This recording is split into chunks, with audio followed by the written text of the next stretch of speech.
राधे राधे। आपका दिन शुभ और मंगलमय हो। आप सदा मुस्कुराते रहें। आप सब लोगों को जित्या व्रत की हार्दिक शुभकामनाएं। आज मैं जित्या व्रत की 3 पौराणिक कथाएं लेकर आई हूँ। चलिए शुरू करते हैं। हिंदू पंचांग के अनुसार हर साल अश्विन माह के कृष्ण पक्ष की अष्टमी तिथि को जितिया का व्रत रखा जाता है। इसे जीवित पुत्रिका व्रत के नाम से भी जाना जाता है। इस दिन माताएं अपने संतान की लंबी उम्र और स्वास्थ्य के लिए निर्जला व्रत रखती हैं। अब मैं इस व्रत से जुड़ी कथाओं का वर्णन करने जा रही हूँ। आज मैं आपके साथ साझा करने जा रही हूँ 3 कथाओं को। चलिए शुरू करते हैं कथाएं। पहली कथा। इसमें पहली कथा चीलों और सियारों की है। चलिए शुरू करते हैं। एक वन में स्मेर के पेड़ पर एक चील रहती थी। पास ही झाड़ी में एक सियारन भी रहती थी। दोनों में खूब पटती थी। चीलों जो कुछ भी खाने को लेकर आती, उसमें से सियारन के लिए ज़रूर हिस्सा रखती। सियारन भी चीलों का ऐसे ही ध्यान रखती। इस तरह दोनों के जीवन आनंद से कट रहे थे। एक बार वन के पास गांव में औरतें जितिया की पूजा की तैयारी कर रही थी। चीलों ने उसे बड़े ध्यान से देखा और अपनी सखी सियारों को भी बताया। फिर चीलों सियारों ने तय किया कि वे भी ये व्रत करेंगी। सियारों और चीलों ने जितिया का व्रत रखा। बड़ी निष्ठा और लगन से दोनों दिन भर भूखे प्यासे मंगल कामना करते व्रत में रही। मगर रात होते ही सियारन को भूख प्यास ताने लगी। जब बर्दाश्त ना हुआ तो जंगल में जाके उसने मांस और हड्डी से पेट भरकर खाया। चीलों ने हड्डी चबाने के कड़कड़ की आवाज़ सुनी तो पूछा, ये कैसी आवाज़ है? सियारन ने कह दिया, बहन भूख के मारे पेट गुड़गुड़ा रहा है।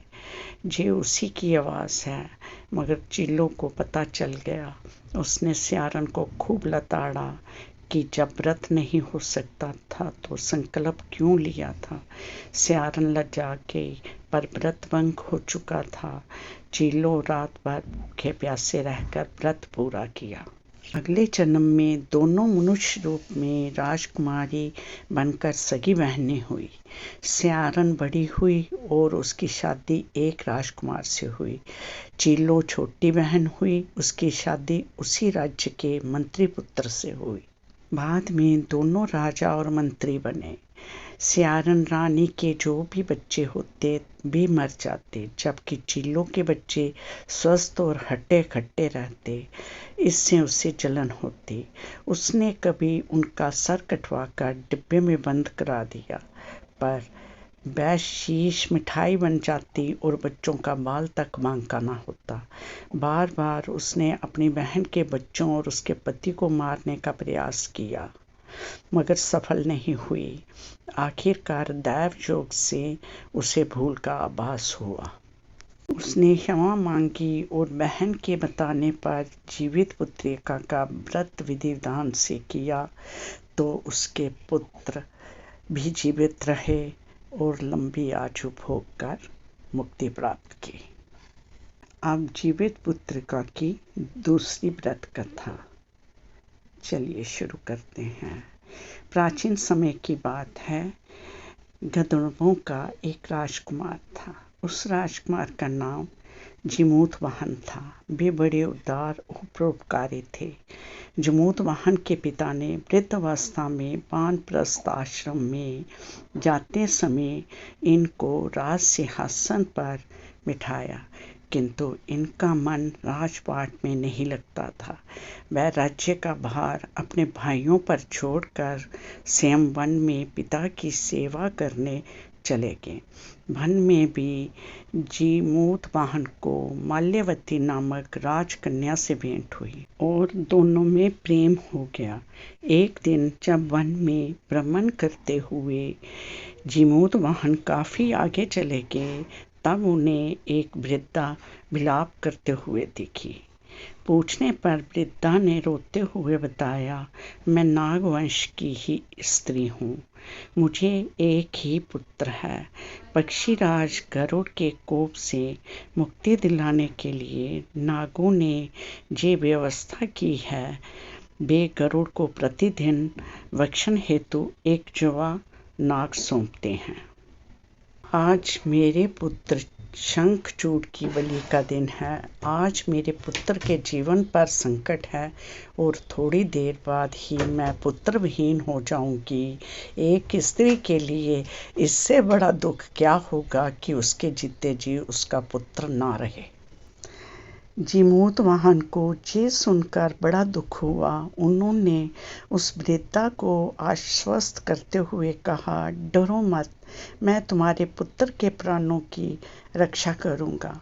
आज उसके स्थान पर स्वयं मैं अपने आप को उसके लाल कपड़े में ढककर विंध्य शिला पर लेटूंगा ताकि गरुड़ मुझे खा जाए, पर तुम्हारा पुत्र बच जाएगा। इतना कहकर जीमूत वाहन ने शंखचूड़ के हाथ से लाल कपड़ा ले लिया और वे उसे लपेटकर गरुड़ को बलि देने के लिए चुनी हुई विंध्याशिला पर लेट गए। नियत समय पर गरुड़ बड़े बेग से आए और वे लाल कपड़े में ढके जीमूत वाहन को पंजे में दबोचकर पहाड़ के शिखर पर जाकर बैठ गए। गरुड़ ने अपनी कठोर चोंच का प्रहार किया और जीमूत वाहन के शरीर से मांस का बड़ा हिस्सा नोच लिया। इसकी पीड़ा से जीमूत वाहन की आंखों से आंसू बह निकले और वह दर्द से कराहने लगे। अपने पंजे में जकड़े प्राणी की आंखों में से आंसू और मुंह से कराह सुनकर गरुड़ बड़े आश्चर्य में पड़ गए, क्योंकि ऐसा पहले कभी ना हुआ था। उन्होंने जीमूत वाहन से उनका परिचय पूछा।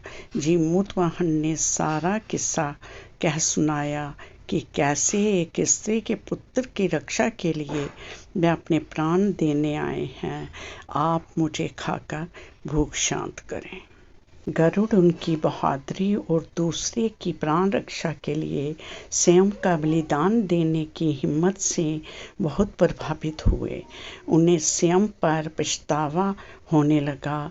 ये सोचने लगे कि एक मनुष्य है जो दूसरे के पुत्र की रक्षा के लिए स्वयं की बलि दे रहा है, और एक मैं हूँ जो देवों के संरक्षण में हूँ किंतु दूसरों की संतान की बलि ले रहा हूँ।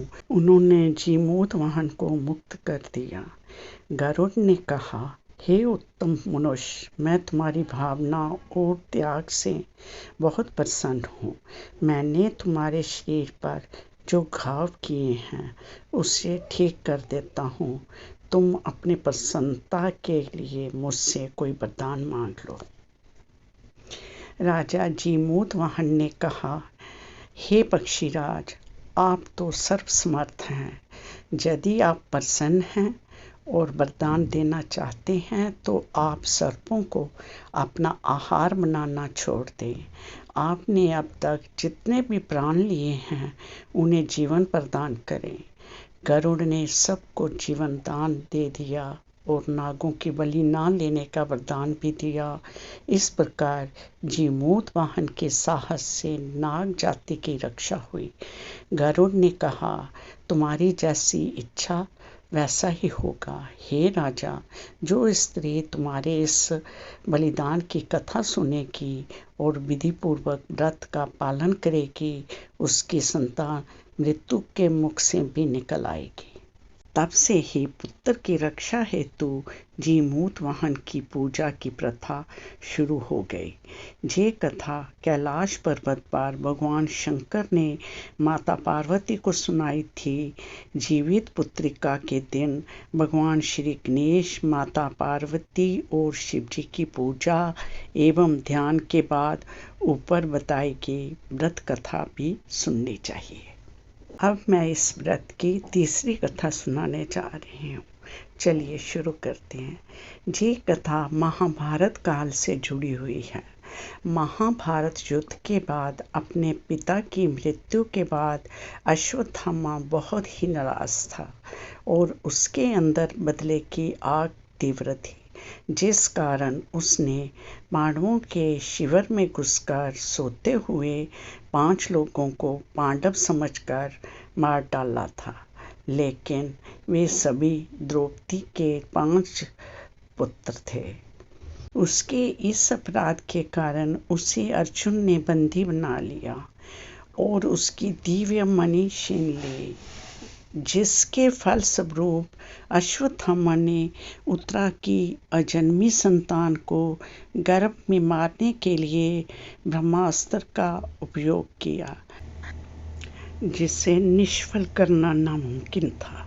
उत्तरा की संतान का जन्म लेना आवश्यक था, जिस कारण भगवान श्री कृष्ण ने अपने सभी पुण्यों का फल उत्तरा की अजन्मी संतान को देकर उसको गर्भ में ही पुनः जीवित किया। गर्भ में मरकर जीवित होने के कारण उसका नाम जीवित पुत्रिका बन पड़ा और आगे जाकर यही राजा परीक्षित बना। जीमूत वाहन को इस तरह का वरदान देकर गरुड़ वैकुंठ धाम को चले गए और राजा भी अपनी पत्नी के साथ अपने नगर को वापस चले गए। तब ही से इस व्रत को किया जाता है अपने पुत्रों की लंबी आयु के लिए और अपने भाइयों की सलामती के लिए ये व्रत रखा जाता है। राधे राधे।